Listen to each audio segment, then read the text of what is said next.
Assalamualaikum warahmatullahi wabarakatuh. Perkenalkan, nama saya Nur Rumiati, jurusan Pendidikan Sosiologi angkatan 2020 kelas A. Di sini saya akan memaparkan fenomena sosial yang terjadi di masyarakat dalam perspektif sosiologi, yaitu fenomena kasus bunuh diri. Langsung saja, Organisasi Kesehatan Dunia atau WHO mencatat setiap tahunnya hampir 800.000 nyawa di dunia melayang akibat bunuh diri. Kebanyakan kasus bunuh diri yang tercatat secara global terjadi pada individu pada rentang usia 15-29 tahun.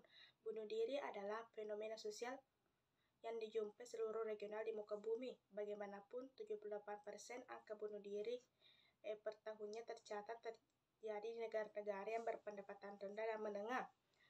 Bunuh diri menjadi penyebab 1,4% kasus kematian di seluruh dunia atau menempati posisi ke-17 dalam daftar penyebab kematian terbanyak. WHO mencatat setiap individu yang meninggal karena bunuh diri rata-rata telah melakukan percobaan bunuh diri sebanyak 20 kali. WHO mengungkapkan kasus bunuh diri di Indonesia mengalami fluktuasi dari tahun ke tahun.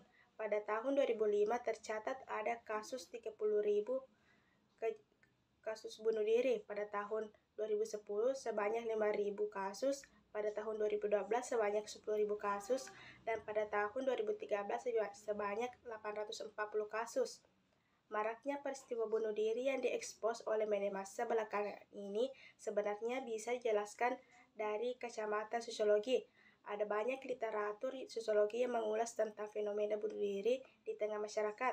Salah satu yang paling terkenal adalah Suicide karya Emil Durkheim. Dia berpendapat bahwa bunuh diri dapat dipicu oleh penyebab psikologis, biologis, dan fisika kosmis yang terkadang tidak dapat dijelaskan secara eksakta.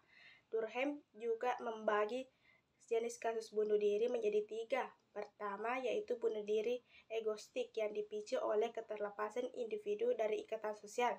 Individu yang tidak terintegrasi dengan lingkungan sosial cenderung berpikir suicidal. Kedua, bunuh diri altruistik yang terjadi akibat terlalu kuatnya individu dalam kohesivitas dengan kelompoknya. Biasanya, bunuh diri dari altruistik terjadi di dalam lingkungan komunitas yang masih primitif.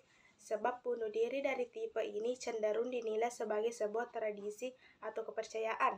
Ketiga, bunuh diri anomik yang dipicu oleh perubahan sistem dalam masyarakat, baik sistem ekonomi, sosial, dan budaya, sehingga menyebabkan terganggunya sistem kolektif. Ketidakpastian akibat perubahan sistem akan berdampak pada psikologis individu. Jika dilihat dari sudut pandang sosiologis, fenomena bunuh diri itu menjadi kronologi pertamanya pasti individu yang bersangkutan memiliki problem sosial. Misalnya saja konflik atau kesalahpahaman dengan keluarga, teman, pacar, atau malah dengan bank atau debt collector. Lalu, masih dalam konteks sosial budaya, fenomena bunuh diri bisa juga disebabkan oleh aspek budaya, seperti terjadi di Gunung Kidul, di mana ada kepercayaan pulung gantung, yaitu kepercayaan bahwa jika pada suatu saat di sana terjadi angin besar dan suara burung bersahut-sahut, pasti itu bertanda bahwa yang bunuh diri. Nah, pandangan atau kepercayaan semacam itu lantas bisa mensugesti orang-orang yang sedang memiliki masalah. Saat melihat tanda-tanda seperti itu, mereka berpikir, sudah waktunya saya dipanggil, sehingga dia nekat bunuh diri karena dipicu adat yang berkembang. Aspek-aspek sosial tadi jika tidak teratasi akan menimbulkan gangguan psikis, sebab gangguan psikologi itu tidak hanya dipengaruhi oleh kondisi bawaan sejak lahir, tetapi ada juga yang dipengaruhi oleh faktor sosial budaya.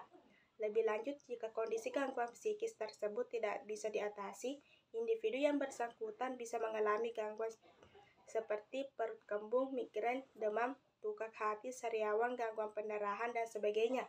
Sekian dari saya. Assalamualaikum warahmatullahi wabarakatuh.